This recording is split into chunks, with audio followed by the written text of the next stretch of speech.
everybody. Welcome to another interview in the scope of cross-border talks. Today we are meeting the member of European Parliament, Marc Botenga, member of the left in the European Parliament, and a member of the Belgian Workers Party. And the topic that we are going to discuss is corruption, anti-corruption, corruption in the European Parliament, the ways to combat it, but also the left-wing understanding of anti-corruption, if there can be one. Hello, Mr. Botenga. Thank you for being with us today. Hello, thank you very much for having me. I will be conducting this interview together with my Bulgarian colleague and co-creator of Cross Border Talks, Vladimir Mitev. Hello, Vladimir. Hi. And I need to say at this point that if you don't want to miss any episode of Cross Border Talks, just subscribe to our YouTube channel. We are also on Spotify, SoundCloud, so that you can also hear the sound version of the talks. Subscribe, don't miss any episodes. You can also donate to our project to help the Cross Border Talks going. And now to the point. Last December, following the eruption of the Morocco Gate and then Qatar Gate corruption scandal, the members of European Parliament spoke very loudly about zero tolerance for corruption.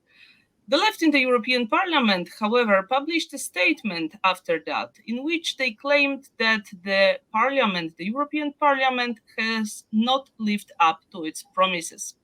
In other words, the means that were included to combat corruption in the parliament are considered not strong enough by the left group.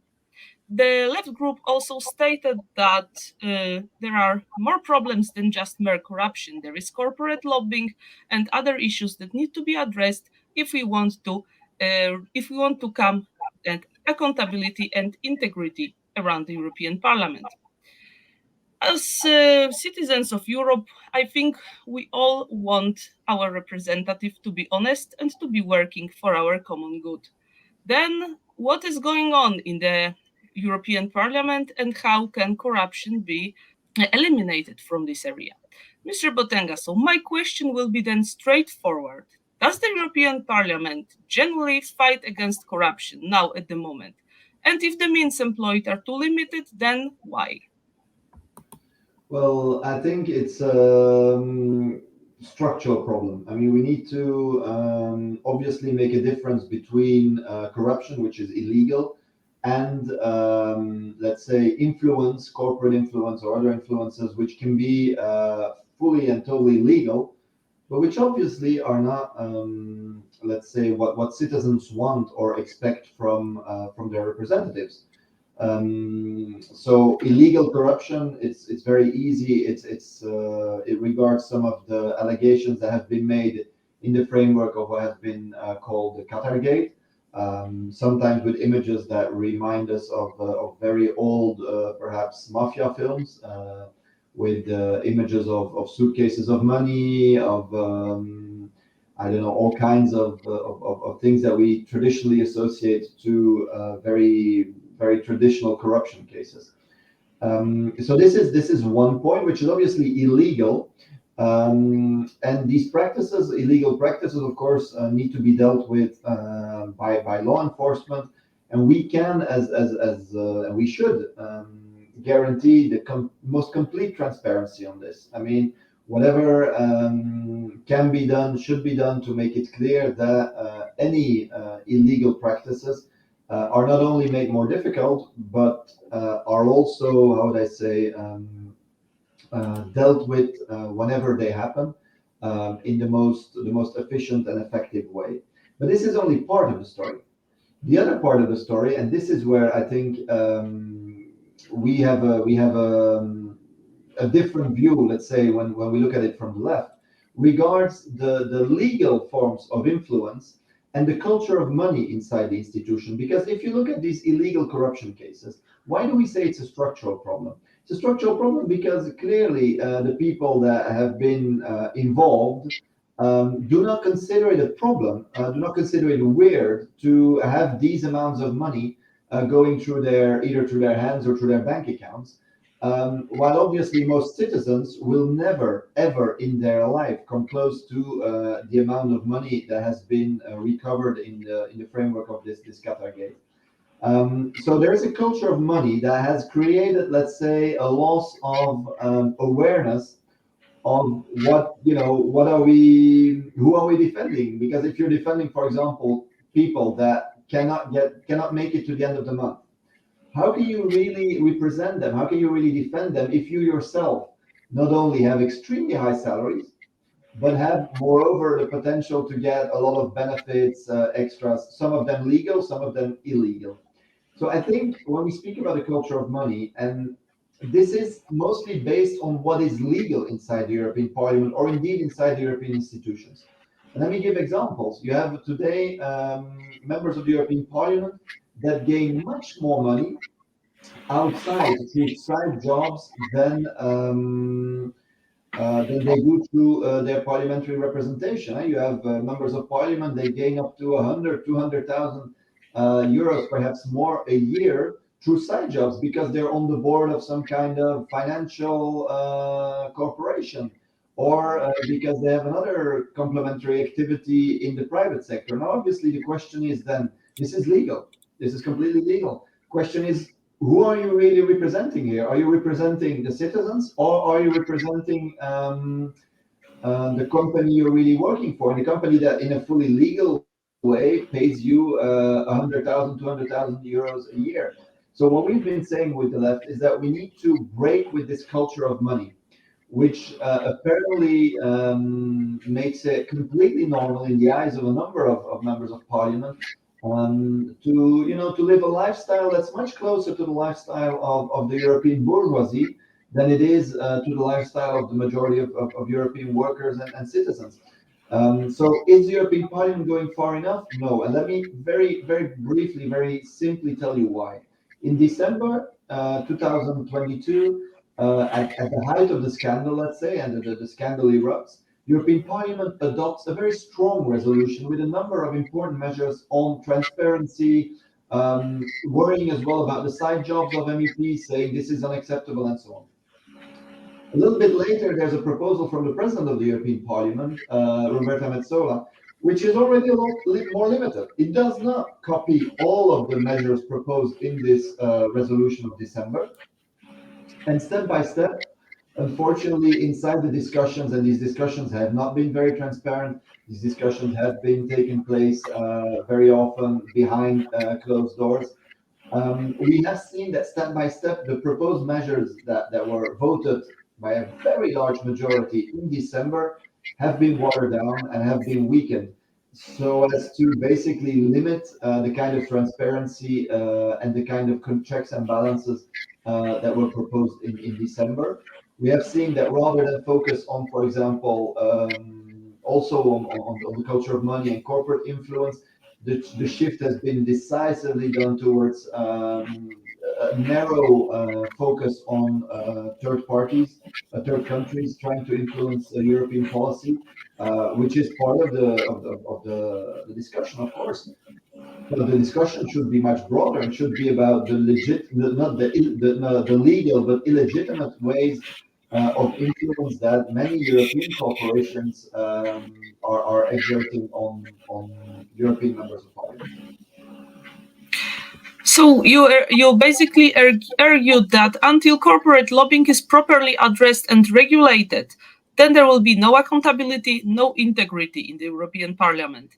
What do you mean by regulation? How do you imagine this? And immediately, I could add also another question: how to strengthen the voice of ordinary people in the European Parliament? How to make the members of the European Parliament hear the voters more effectively? Well, I think the first part is indeed you need absolute transparency on who you meet. Like I know members of parliament that have been working on health files, on pharmaceutical files, and they have not declared a single meeting, or had until recently not declared a single meeting with the pharmaceutical industry. And I would be very surprised if indeed they had not met a single person from the pharmaceutical industry. Now, we need to make it binding. We need to be very clear that when you meet someone, you're working on a file, you meet someone, a corporate lobbyist, it needs to be public. Let's be clear about this. There can be no, let's say, no hidden meetings or no forgotten meetings or whatever. It needs to be clear. There needs to be a system for that. That no one can invoke that it's too much work, too much bureaucracy. It needs to be part. This transparency needs to be part of the institutional layout. Um, this is, I think, the very start. Secondly, we need to work on a number of other issues to see, okay, to what extent can we limit, can we exclude these lobbyists from parliament? When Pfizer, for example, refused, when the CEO of Pfizer refused to come to the European Parliament in order to explain what actually happened during the negotiations on the vaccine contracts, this was a humiliation of the European Parliament, and yet European Parliament decided, the head of the European Parliament, the leadership, did not decide that we would exclude Pfizer lobbyists from the European Parliament. And why not? Why could we not exclude them? They disrespect us. I mean, they're here to influence politicians. This is their function. This is function lobbyists have. And they do not even have the basic respect, even after getting a lot of money through the contracts, to show up and show accountability towards the European Parliament, European citizens. So in that sense, I think we should also be able to exclude them. We should ban side jobs. Let's be very clear. We should ban side jobs. European Parliament actually tabled an amendment twice last month, and it was adopted. So the European Parliament has now called twice to ban side jobs from members of the European Parliament. Okay, well, if we vote this, why don't we do it? I mean, if there's something very weird inside the European Parliament. You vote in favor of something, but then it's not applied. How's that possible? Even if it concerns your own institution. So I think these would be a number of important measures. We should also have a more of a cooling off period between in order to avoid revolving doors, so that it's not possible for an MEP to go very quickly after him being elected or after his term in office ending, to go very quickly to a multinational corporation. We need to put checks there. We need to put a cooling off period, which is a lot longer than what we have now, for example, at the level of the European Commission. So these are a few measures we should have. I also think that we need to bring down, and this makes the connection to your second question, we need to cut the salaries of members of the European Parliament. Members of the European Parliament today, to give you an idea, have a net salary which is about 7,500 euros. Moreover, they get about 340 euros every day they come to Parliament and they sign for their presence. They get 350 euros extra a day. So this on a monthly basis, without expenses, without office expenses and stuff, they easily make it to about what 13,000 euros a month. Now, whatever country you're from in the European Union, you know that this is an amount of money that has nothing to do with the average salary of a European worker. Nothing to do. And you cannot understand what it means when gas prices go up, what it means when the prices in supermarkets rise. If you have these salaries, you never have to look at, okay, do I still have enough money to make it to the end of the month? And this, of course, influences you in the way that in the kind of laws you will vote, in what you consider urgent, what you don't consider urgent.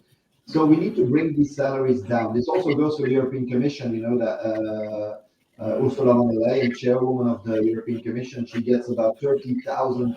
She has a salary of about 30,000 a month.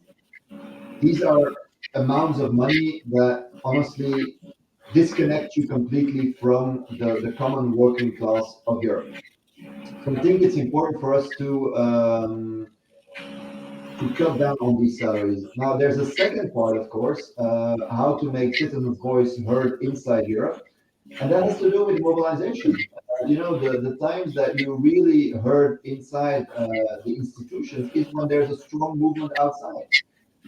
When we've had mobilization from port workers throughout Europe, from the north to the south of Europe, ports went on strike against liberalization plans of the European Commission. When this happened, they succeeded in stopping these plans of liberalization and privatization of certain, or the liberalization, sorry, of certain port services. That was an important victory. When workers from Ryanair united and from all over Europe, from the north, the east, the west, the south, and they started a strike in about seven, eight countries. There was people in the European institutions saying, "Oh, we need to listen to this. This is serious." So if citizens and the working class wants to be heard at the European level, this can only be done through mobilization and potentially in one country, but the best way would be to do it in many in several countries together. A European strike in a number of countries, a European demonstration or national demonstrations at the same time, and this really can have an influence in order to a little bit break this European bubble where everyone just talks to each other. We discuss about the left-wing perspective on anti-corruption, and as somebody coming from Bulgaria, I need to say that in Bulgaria it's quite normal to associate anti-corruption with the urban liberal tendency in Bulgarian politics, and left-wing somehow stays away from assumption of this rhetoric on anti-corruption. So I wanted to ask you, what does a left-wing anti-corruption look like? What differs it from a liberal anti-corruption, which probably usually in our country means that international or financial capital supports some replacement of oligarchical elites. So, who is the object of the left-wing anti-corruption? Well, I think what the liberal vision on anti-corruption is to an extent to facilitate security and contractual agreements between big companies, banks, and so on. So this is the kind of corruption they would be fighting. But in the end, as I say, and this is really important, like what we need, what our vision should be, is that we need people representing the people. We need people from the working class representing the working class. We need to make sure that when we speak about anti-corruption, we speak about interests. Whose interests are you defending? Many people that are legitimately fighting corruption from a right-wing or liberal perspective, they have no problem, they have no issue in furthering interests from corporations, from multinational companies, as long as it's done legally.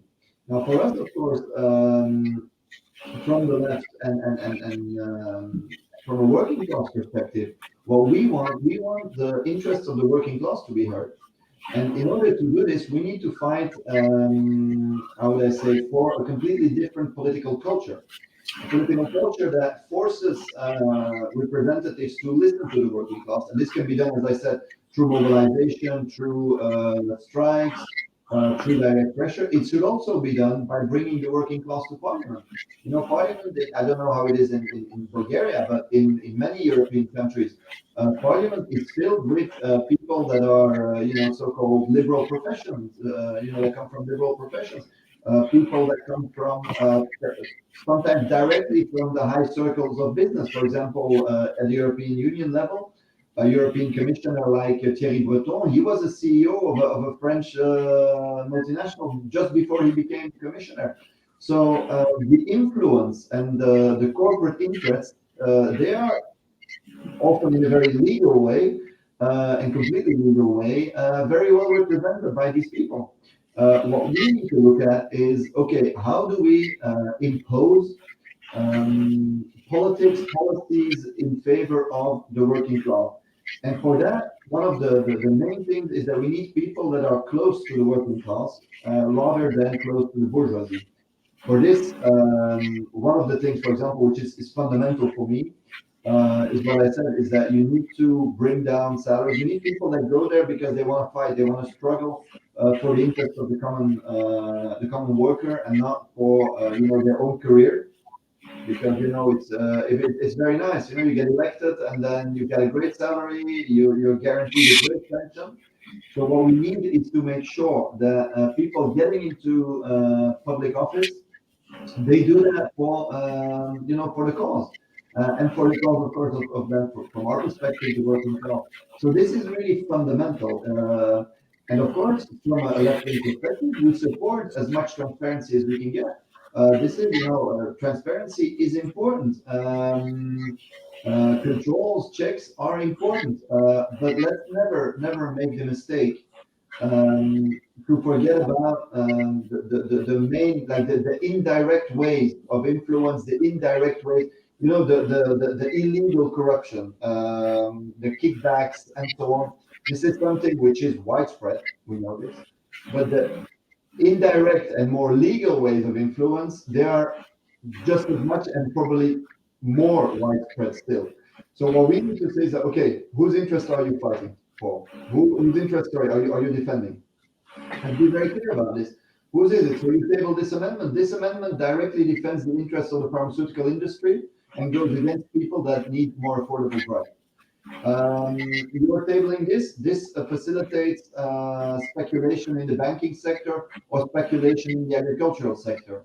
So you are defending the interests of big corporations, and you're going against the farmers. You're going against the people that want to have their savings protected in the bank. So this is, I think, really, really important to show that there's a community of interests between, let's say, traditional politicians, mainstream politicians, and the business establishment, and that we need to break this community of interests in a number of different ways, that I enumerated: cut down their salaries, have more working class people, have a strong working class movement and social movements to put the pressure on to force them to change position, and so on. So there's a number of things, and I think this, if we have this vision of an interest-based vision, whose class interests are you really defending? Then we have a strong left wing and credible narrative. Really. Okay, there is another community which maybe is mostly on political level, which we saw in the case of Bulgarian Prime Minister Boyko Borissov, who was on very good terms with the European Commission of Jean-Claude Juncker, but at the same time it was publicly known that it's a government with a lot of corruption issues, and even the Party of European Left, through its Claire Daly, member of European Parliament, sponsored a study called Binding the Guardian, written by Albena Asmanova, which claimed that basically the European Commission is complicit in some toleration or support of abuses of rule of law in Bulgaria. So my question would be, what happens when political expediency makes the situation such that some regimes or some political figures or some corruption practices are tolerated because in the European Parliament, for example, votes are coming for the right party? It's unfortunately, and let me broaden this because it's a problem that you can see in very many political domains. We've talked a lot in European Parliament these days, these weeks, these months about international politics, of course, foreign policy. And the European Union said we defend human rights, we defend democracy, we defend international law. And then you see that basically on a number of countries they don't. They say we put sanctions on Russia because they violate international law, and this is clear. But at the same time, Israel violates international law, has been violating international law for decades, and there's no sanctions. There's hardly any reaction at all. We say we don't want to import gas or oil from countries that are at war, and Azerbaijan has been involved in the armed conflict with Armenia, as you know, this conflict where the European Union is in a little bit of difficulty because they've been saying we'll import more gas from Azerbaijan.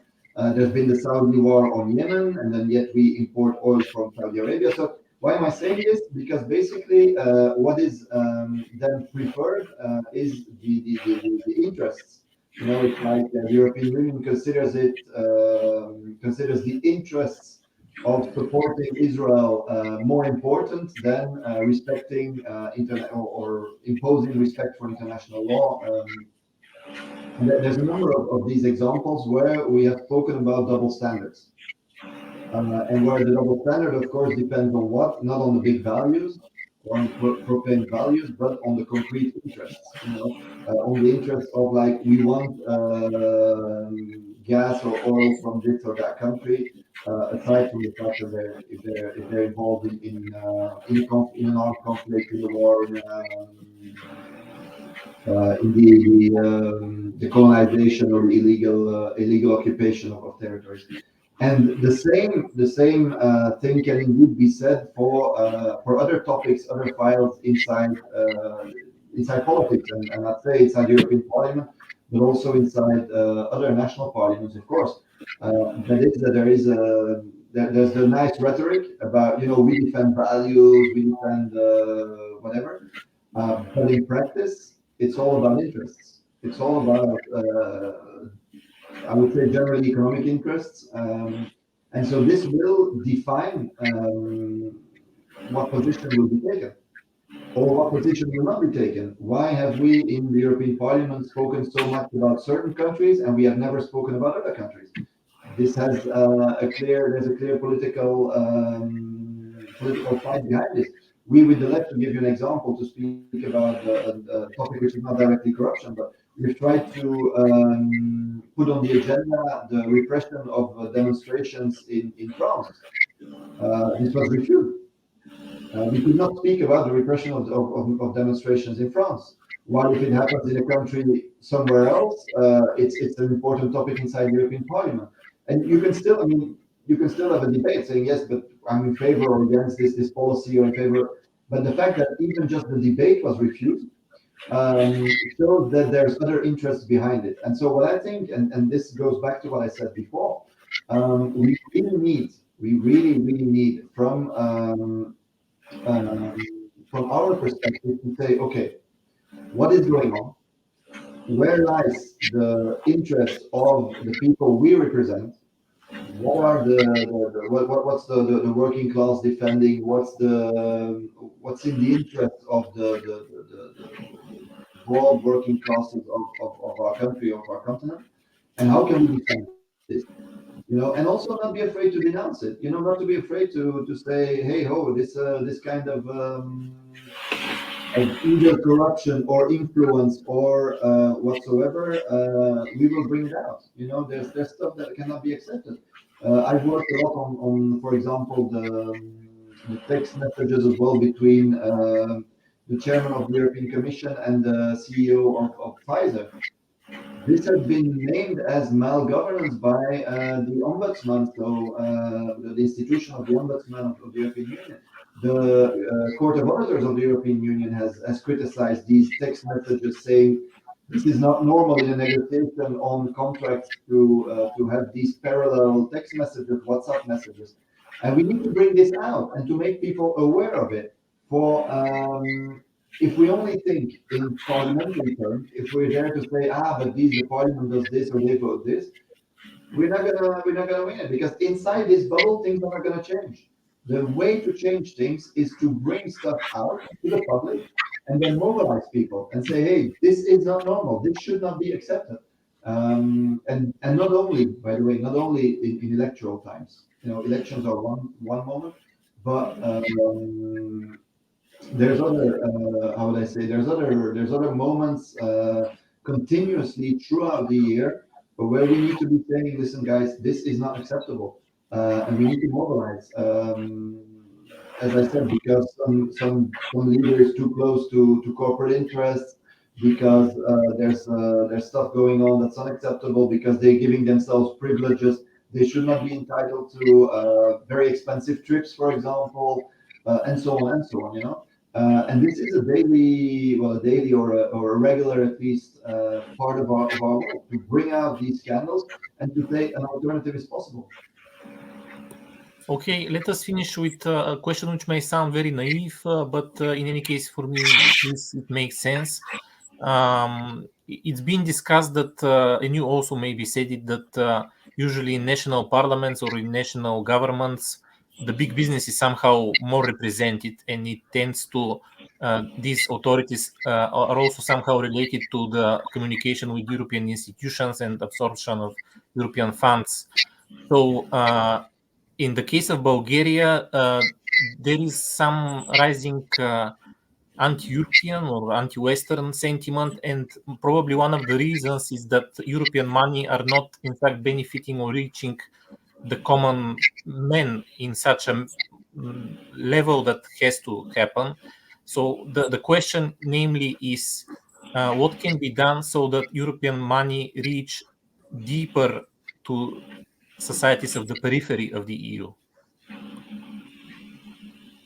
It's a broader question, I think, because the European Union has indeed not just, I mean, the European money coming is a small part actually, because it comes with demands for reform. It comes with an internal market which is based on competition. And of course, in a competition, the stronger will win, and some will win. The bigger ones will win. The stronger ones will win. Not necessarily the best ones. It's not because you win in a competition that you are the best one. This is even true in football, so it's very much true in economics. And we have seen that some countries, what you call the periphery of the Europe, they have seen their industry weaken. They have seen their country integrated in the economic periphery of certain other countries. Germany has played a big part in this, of course, and many countries in South and Eastern Europe have seen this, the economic influence of Germany. This also comes with, of course, when I say when you impose market logics and competition of one against the other, this is going to be inevitable. But it also came with the austerity measures, which were imposed on many countries, saying that, okay, you need to cut down, you need to privatize, you need to liberalize. And this obviously gave also, once again, it offered more companies, more sectors to the market. And the market, what does that mean? It means the stronger companies. And then they use this to, get lower wages, to play workers once against the other, and so on. So all of this is linked to the creation of a market. And then within this market, you have these European funds that want to address specifically one or the other problem. Now, people, even if they see that European money builds a bridge, they will not necessarily be joyful about this money because, I mean, it's very nice to have a bridge, but if at the same time you don't find a job or you don't find a quality job, if the European Union allows you to work, I don't know, 400 hours extra without getting paid, like there was this law in Hungary. If all of this passes without a problem because it's in the interests of big corporations, big German corporations or big other corporations. If you see that your banking sector, to speak about other countries in South and Eastern Europe, is being taken over by the North and hence controls part of where the investment goes, these funds will not compensate for that. So I do think that if you want to build support for European integration, it cannot be done on these bases. It cannot be done on these bases because workers will always. The fact that so many workers from countries like Poland or the Baltic states or other countries need to go and want to go to find jobs in countries more to Germany, France, the Netherlands, Belgium. It's not because it's because the wages and the economic situation in their country is not what it should be. But this is not a coincidence. This is due to economic policies and to competition because there's a lack of there's no European integration. It's basically a competition that brings together and that concentrates power in certain centers.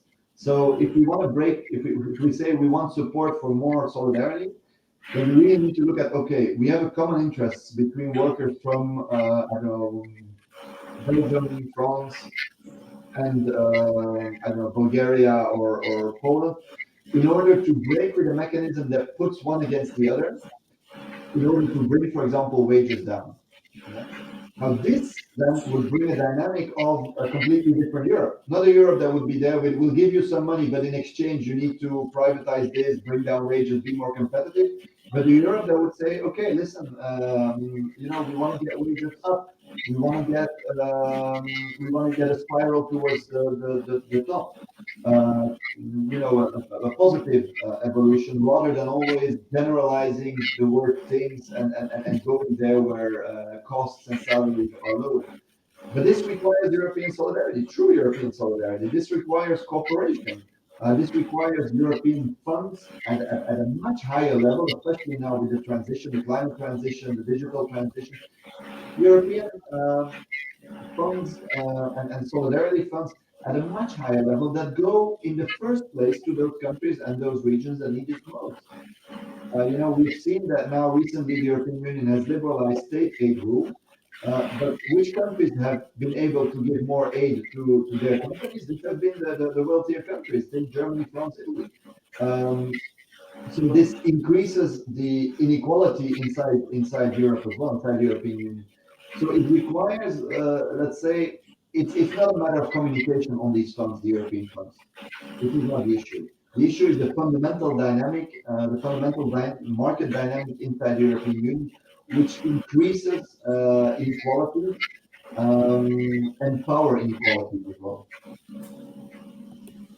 Okay, we discussed about serious problems, and it looks like you have a positive message that there could be anti-corruption of the common man or of the worker, and also this ordinary or man or worker could be subject of European modernity, which is of course great and hopeful. Many people in our region might be skeptical to hear that, but we also maybe should be hopeful of change always. So thank you, Mr. Botenga, for this coming to Cross Border Talks, and I invite our listeners to continue to follow our podcast and visit our sites.